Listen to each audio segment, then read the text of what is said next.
15वें अध्याय में 20 श्लोक है। उस 20 श्लोक में भगवान कहते हैं, इति गुह्यतमं शास्त्रम इदम उक्तम मया अनघ एतद् बुद्ध्वा बुद्धिमान् स्यात् कृतकृत्य च भारत। कि हे निष्पाप अर्जुन, इस प्रकार यह अति रहस्य युक्त गोपनीय शास्त्र मेरे द्वारा कहा गया, इसको तत्व से जानकर मनुष्य ज्ञानवान और कृतार्थ हो जाता है। तो क्या है ये? अर्जुन को संबोधन करके कह रहे हैं कि तू पाप रहित है, अनग। ये 15वें अध्याय के अतिरिक्त और कहीं भगवान ने अनग नहीं कहा है अर्जुन को। तो इसका सार ये है कि हे निष्पाप अर्जुन, इस प्रकार यह अति रहस्य युक्त गोपनीय शास्त्र मेरे द्वारा कहा गया, इसको तत्व से जानकर मनुष्य ज्ञानवान और कृतार्थ हो जाता है। तो 15वां अध्याय ये पुरुषोत्तम योग नाम का पंचदश, पुरुषोत्तम योग इसको कहते हैं। तो ये पुरुषोत्तम योग का अर्थ विद्वान लोग ये कहते हैं कि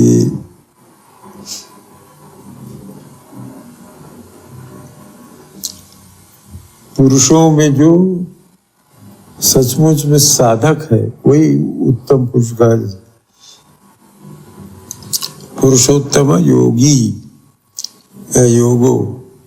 ओम तत्सदिति श्रीमद् भगवद गीतासु उपनिषद ब्रह्म विद्यायाम योग शास्त्रे श्री कृष्ण अर्जुन संवादे पुरुषोत्तम योगो नाम 15वां अध्याय। तो सामान्य हम मनुष्यों में, आप हम सब में, पुरुष तो हम सभी हैं, स्त्री पुरुष दोनों आते हैं।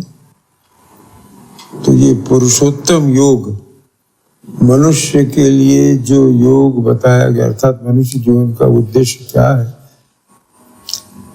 केवल खाओ पियो मजा करो मर जाओ, ऐसा नहीं है। मान्यता ऐसी है हिंदू धर्म के अनुसार, 84 लाख योनियों में घूमकर तब मनुष्य जन्म मिलता है। और मनुष्य जन्म इसलिए मिलता है कि मनुष्य जन्म में रहकर मनुष्य साधना करके अद्वैत वेदांत की अगर वो साधना करे तो मैं ही ब्रह्म हूँ, और द्वैत वेदांत में की अगर साधना करता हो तो उसको ये मालूम हो जाए कि भगवान ही सब कुछ है, मैं कृष्ण का भक्त हूँ, राम का भक्त हूँ, कुछ भी। तो मूल बात इसकी ये है गीता के और संपूर्ण हिंदू दर्शन की कि मनुष्य शरीर नहीं है। जो हिंदू धर्म में जिसने जन्म लिया है उसको ये बात याद रखनी चाहिए, भले उसने कोई शास्त्र न पढ़ा हो, या आजकल के मॉडर्न लोग कि हम इसमें विश्वास नहीं करते। तो जो आधुनिक लोग हैं उनके लिए भी जो गीता प्रवचन करते हैं, या कोई भी हिंदू धर्म का साधक उनसे पूछता है कि भाई पहली शर्त तो यही है मनुष्य के जीवन की सफलता की कि तुम ये विश्वास करो कि तुम 84 लाख योनियों में घूम के तब मनुष्य का शरीर तुमने पाया है। तो मनुष्य का शरीर जब पाया है तो तुम में और पशुओं में क्या अंतर है? पशु भी इंद्रिय तृप्ति के लिए सब प्रकार के भोग करता है और एक दूसरे से लड़ाई झगड़ा करके करता है। तुमको जब मनुष्य शरीर मिला है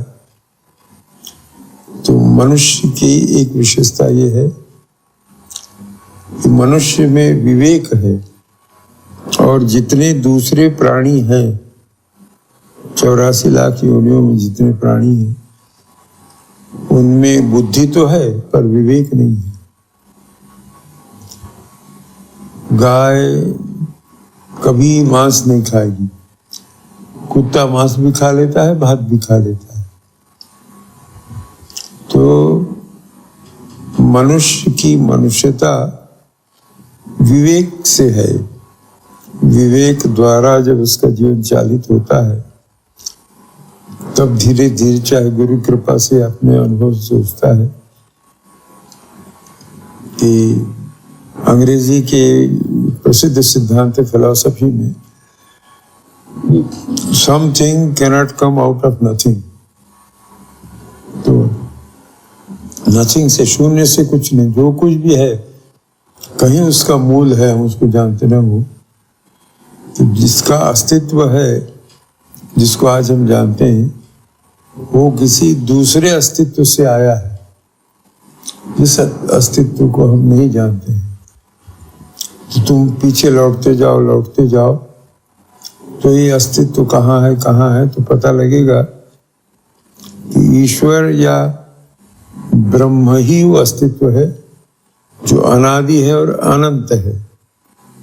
ऐसा अस्तित्व जो सदा विद्यमान है, वह अस्तित्व अनादि और अनंत होगा ही। अगर समाप्त हो जाए, कहीं मनुष्य 100 साल जिए या पूरी पृथ्वी मान लो लाखों साल पुरानी है, एक ऐसा समय तो था जब पृथ्वी नहीं थी, और एक ऐसा समय आएगा जब ये पृथ्वी समाप्त हो जाएगी। तो जिसका भी जो समाप्त हो जाती है और पहले नहीं थी फिर उत्पन्न हुई, वो शाश्वत नहीं है। चाहे लाखों साल, करोड़ों साल पुरानी पृथ्वी हो, पर एक समय था कि गैस के रूप में थी। एक महान सूर्य से घूमते हुए सब निकले, तो हमारी पृथ्वी जैसे जैसे मंगल ग्रह है, बुध ग्रह है, वो आज मनुष्य के रहने लायक नहीं है। पर ये सभी उस एक महान ग्रह से, महान सूर्य से टूट के निकले और बने हैं, ऐसा साइंटिस्ट बताते हैं। तो मनुष्य के जीवन का उद्देश्य शरीर पोषण नहीं है। मनुष्य के अतिरिक्त जितने जीव हैं, उन सब का उद्देश्य शरीर पोषण, शरीर भित्तिक है।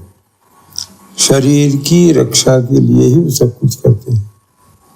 पर मनुष्य एक ऐसा प्राणी है कि वो जब थोड़ा उसको ज्ञान हो जाता है तो अपने शरीर की चिंता नहीं, मर जाएंगे पर हम ऐसा नहीं करेंगे।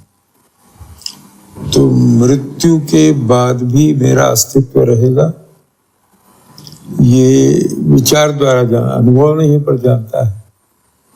और अमुक अमुक कार्य अनुचित है, धोखा देना, विचार करना, दूसरे की हानि करके अपना लाभ करना, ये सब कार्य वर्जित हैं शास्त्र द्वारा और महापुरुषों द्वारा। तो मनुष्य का परम लक्ष्य क्या है?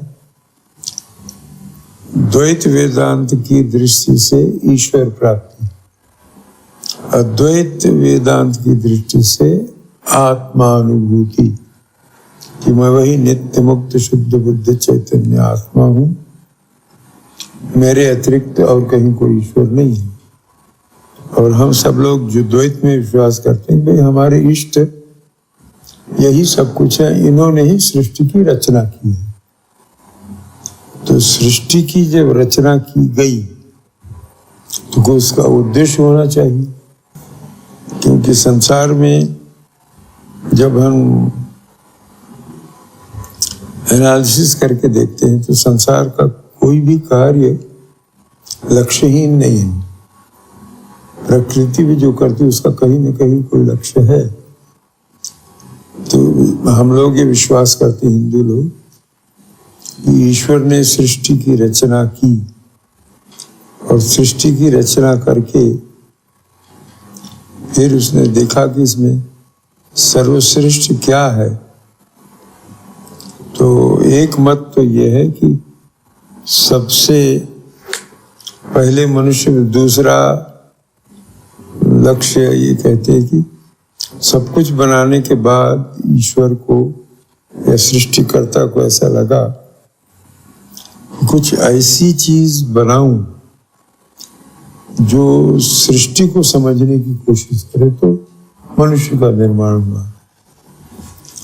तो मनुष्य का निर्माण शून्य से नहीं हुआ। मनुष्य ईश्वर आत्मस्वरूप है, अनादि और अनंत। तो उसी अनादि अनंत ईश्वर का एक अंश मनुष्य है और उसको मनुष्य शरीर इसलिए मिलता है कि वह जान सके कि मैं मनोबुद्धि अहंकार चित्तानि नाहम न च श्रोत जिह्वे न च घ्राण नेत्रे चिदानंद रूप शिवोम शिवोहम। तो मैं ये शिव रूप हूं कि न मेरा जन्म है न मेरी मृत्यु है। तो इटर्नल एग्जिस्टेंस, चिर शाश्वत मेरा अस्तित्व था। तो चिर शाश्वत अस्तित्व सिवा ईश्वर या ब्रह्म के और किसी का नहीं हो सकता है। ब्रह्म ईश्वर का न आदि है ना अंत है, वो सदा से है। उसका एक उदाहरण विद्वान लोग देते हैं, आकाशवत। जो कुछ भी संसार में आज है वो सब आकाश के भीतर है। आकाश किसके भीतर है? तो आकाश आकाश के भीतर ही है। इसलिए आकाश अनादि और अनंत है। कई बार अंग्रेजी में लोग कहते हैं एम्प्टी स्पेस। तो एम्प्टी स्पेस माने खाली जगह। तो खाली जगह में भी आकाश है। तो ये आकाश ईश्वर के समान ही अनादि और अनंत है, किंतु चेतना रहित है। जीव और आकाश का अंतर यही है, या मनुष्य और सारी सृष्टि का अंतर यही। दोनों का अस्तित्व तो है, पर आकाश अगर प्राणहीन है तो वो आकाश है, और उसमें जहाँ चेतना आई तो आकाश से भिन्न जीव, और जीव चेतना ईश्वर में और जीव दोनों में है। केवल मात्रा का ही उसमें भेद है। जीव जब अपने को सीमित समझता रहता है तो उसको अपनी असमर्थता का बोध होता है। वही जीव अद्वैत वेदांत के अनुसार जब अनुभव कर लेता है कि मनोबुद्धि अहंकार चित्तानि नाहम न च श्रोत जिह्वे न च घ्राण नेत्रे चिदानंद रूप शिवोहम शिवोहम। तो सत चित आनंद एक शब्द हम सब सुनते हैं। तो ईश्वर कैसा है या संसार कैसा है? सच्चिदानंद। सत माने ऑलवेज एग्जिस्टिंग, कभी उसका अभाव नहीं था। तो वो कब, उसमें कब का सवाल नहीं, क्योंकि समय भी उसके भीतर है। तो वो सच्चित, चित माने ऑल नोइंग।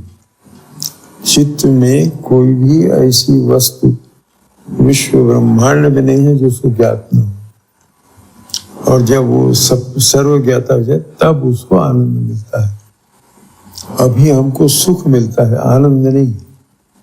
हमारे पसंद की चीज मिली, व्यक्ति मिला, कुछ मिला तो हम सुखी होते हैं। आनंद के लिए कोई आश्रय नहीं लगता है। वो केवल ईश्वर है जो आनंद स्वरूप है। सुख के लिए वस्तु, व्यक्ति, स्थान आदि की आवश्यकता होती है। अरे रायपुर बहुत गर्म देश है, चलो हिमालय की तरफ शिमला में चले, वहां रहें, वहां इतनी गर्मी नहीं है।